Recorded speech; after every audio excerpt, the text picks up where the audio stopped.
The Ibasso DC07 Pro has been critically raved, and many even said that they sound very similar to the more expensive Ibasso DX180 DAP, especially when supplied external power with the Ibasso CB19 cable. Well, let's find out more about the Ibasso DC7 Pro. The Ibasso DC7 Pro, the CB19 and the CB18 is a review unit from Ibasso. Please do check the unaffiliated links below to the Ibasso website and their store. And a big thanks to Ibasso for sending me these review unit. But all the thoughts and opinions you're about to hear are my own. Well, the packaging of the Ibasso DC7 Pro is really simple and effective. It has the tag, it has the USB-C cable, the USB-C to Lightning cable, and the USB-C to A converter for your PC, as you can see on the screen. These are separate, by the way. The CB18 cable and the CB19 cable, these are sold separately. The price of the Ibasso DC7 Pro is $199. The price of the Ibasso CB18 cable is $40. The price of the Ibasso CB19 cable is $20. Let's talk about the CB18 and the CB19 briefly before talking about the DC7 Pro. The CB18 cable is made up of silver plated 6N monocrystal copper, and it has 8 wires. Also the casing, as you can see, is made up of stainless steel, and the USB-C ends are 24K gold plated for better conductivity. This cable is for data and cannot be used for charging. Although I do think that the cable is a bit expensive, but the premium craftsmanship of the cable, when you use it, it really does come across very well. Also, most importantly, it is very soft and supple, so it bends easily and it conforms to whatever setting you want to use it in. The length of the cable is quite short, as you can see. It's almost the length of the, it's a bit longer than the length of the DC7 Pro. The length of the cable is really good when trying to stack your dongle with a smartphone. So that's nice. Now CB19 cable, this is made out of high purity silver plated copper. The length of the main cable is 100 millimeter, and most importantly, as you can see, this splits into two ends. So this is the power and this is for the data. This main USB-C will go towards your dongle tag. The other USB-C port will go towards your transport, which could be your smartphone, which could be your tab, which could be your laptop, or which could be your PC. And the other USB-A port will go to a power bank or a source of power. This way, your dongle gets external power and it doesn't pull power from the transport. This helps in two ways. One, your transport battery doesn't drain as fast, and two, the dongle tag can now get more power, which should theoretically make it sound better than the when you are just connecting it to the transport. I also tried the same thing with smartphone, like this in the smartphone, this in the DAC end, rather than the other way, and this to a power bank, but sadly it doesn't work. This only works as it is intended, that is, the main end should be connected to the dongle, this end should be connected to your transport or smartphone, and this should be connected to a power bank. So it only works with dongle DACs. As for this review of the DC7 Pro, I'm on the latest version of the firmware update, and Ibasso also has an app for the DC7 Pro, but the app has the function which can already be accessed from the DAC. So app is not compulsory and it is not needed to use this DAC. Also, the app is Android only as of now. I love the build quality of the DC7 Pro. It's built really well. It has this glass front and glass back, and the entire chassis is made out of aluminium. The details of the DAC are displayed on the OLED display over here, which is 0.96 inch. The volume knob is a killer edition, I think so. Yeah, the volume knob is a killer edition. A volume knob is so good to control the volume. Also, the volume knob is done really well. It has a right amount of resistance, and also there are clicks with each turn, which makes it have some resistance, and it doesn't turn so easily, and it also feels a bit premium. Have a listen to the clicks.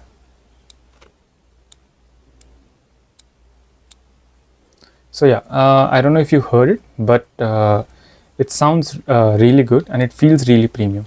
And also, if you can see, it's knurled over here, so the grip of the volume wheel is done really well. I will list all the technical specs of the Ibasso DC7 Pro over here. I do not want to ramble about the specs, so please do pause it and read it. The DC7 Pro has 100 steps of volume, which is really nice. And one more important thing for that is the volume progression with each couple of volume steps is done really well. Why I say that is because many dongle DACs, even one of my favorite dongle DACs, the Hibi FC6, the real volume progression is limited only to the middle volume range and at the maximum range of the volume steps. The fine tuning of the volume throughout is not that much, so it's quite meh. But in the DC7 Pro, it's done really well. Even in the lower half of the volume, the volume progression is very well. Although the final couple of steps at its 100 volume range, there is not that much of a progression, especially at let's say when you are in the 90s range, there is not much of a progression, except maybe when you go from 95 to 100, there is a bit of a progression over there again. Other than that, I think so the volume progression is done really well. Let's talk about the filters. Well, it has 5 filters: low latency fast, low latency slow, fast and slow, and finally NOS, which is non-oversampling. This is again one of the few DACs I have come across wherein the filter does change the sound slightly. The fast filters increases the attack and the decay of the bass a tad bit, while the slow filter makes the attack and the decay of the bass a bit more blunt. I didn't find any difference between the low latency version of both the fast and the slow filter. They sound exactly similar to the fast and the slow filter. The NOS filter sounds better with bright sounding IEMs in general. Again, there is a very slight change with all these filters. You have to do a very much amount of critical listening to notice the difference, but I still thought of mentioning it. The high pass filter adds even more edginess to the sound.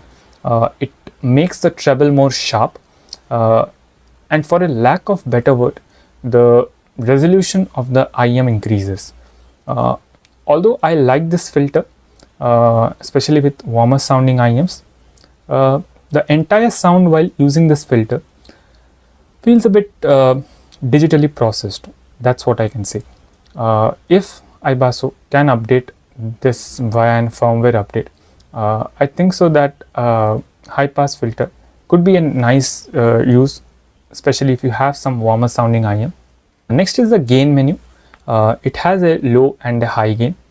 After that is the balance setting, which is a nice setting to have for those who are hearing impaired or one of the sides of your IEM produces low volume than the other. Next is the SPDIF setting, which you can toggle on or off. Then is rotation of the screen setting. After that is the volume setting. Here you can either have always option or a screen on option. So the always option keeps the volume wheel active even when the screen is off, and the screen on option will allow you to operate the volume wheel only when you press the volume wheel and light up the screen. By the way, the volume is clickable, as you can hear. You can press it to light up the display and long press to access the settings. Then it is the backlight setting, which has an always on setting. Basically the display will be lit always. Then a 10-second timer, a 20-second timer and a 30-second timer. Then it shows the firmware number. Before talking about the sound, I want to say that many of the minute differences can only be found when comparing it with other dongles, and also doing very deep and critical listening. So, now coming to the sound of the DC7 Pro. The sound of the DC7 Pro is something really magnificent. The overall sound of the DC7 Pro is very neutral while sounding very natural. When using it with warm sounding IEMs, it gives a nice sense of clarity and openness to the IEMs without destroying the natural characteristic of the IEM. When using it with lean or a clinical sounding IEM, it presented the sound of the IEM as it is without any coloration of the sound, but it didn't make the overall sound bright or too clinical or too edgy. So that was really nice to hear. The soundstage presentation of the Ibasso DC7 Pro is really good. When I was testing the Ziggurat Audio Estrella, these both paired very well. I literally couldn't take them out of my ears. I actually wanted to do a listening session maybe of 10-15 minutes with the Estrella and the DC07 Pro one time, but it turned into a 2 to 3 hour session. These both pair very well, and it made me enjoy the music, and that's what I want. I think so these two are a fantastic pair, and if you buy the Estrella and the DC07 Pro, the DC7 Pro, I think so they are $500. So for $500 you have really good sound. Now the DC7 Pro does a fantastic job at sound. It sounds natural and analogish while having great amount of details and clarity. For my testing, I use the NOS or non-oversampling filter for all my IEMs. Now for battery life, Ibasso is touting it to have low power draw. As you can see the marketing materials on the screen, this is the another area where the DC7 Pro excels very much, is that many people complain that using a powerful dongle DAC significantly drains the battery of the transport. While this is also true with DC7 Pro, it does drain the battery of a transport, but I think so the battery management or the power management of the DC7 Pro when connected to your transport just by the single cable, let's say I'm not using the CB19, is done really well.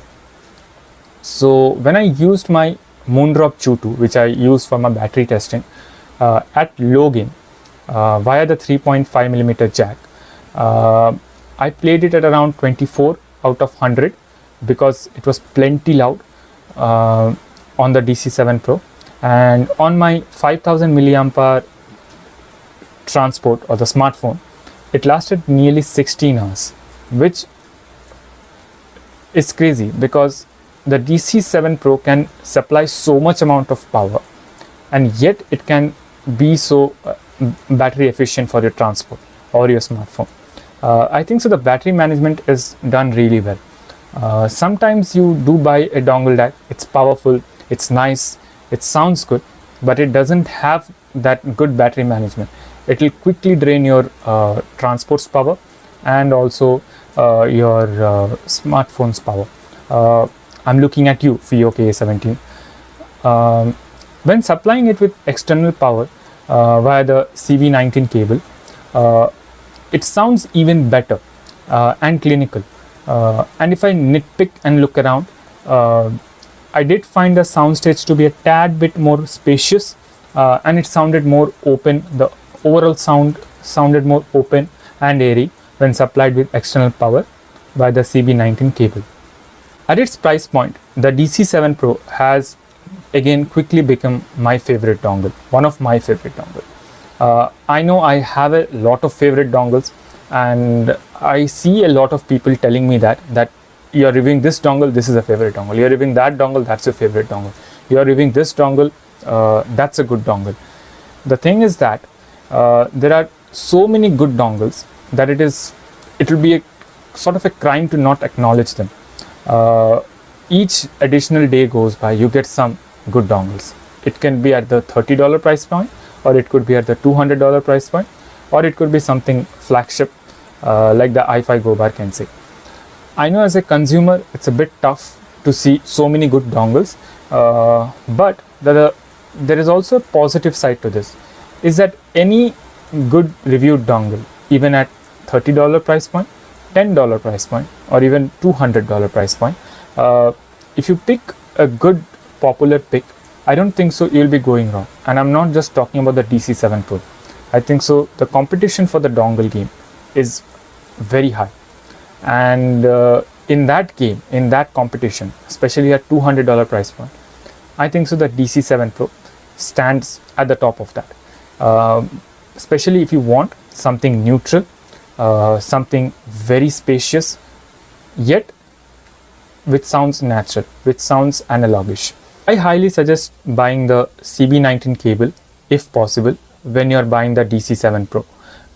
This is the CB19 cable. When supplied with external power, already fantastic sounding dongle sounds even better and open and airy. So that is my review of the Ibasso DC7 Pro. If you have any questions, please do comment below and I'll try to help you out. Like and subscribe, as it helps me a lot in making these reviews. It's free and it's a great way of supporting me. I hope you have a great day ahead. Bye.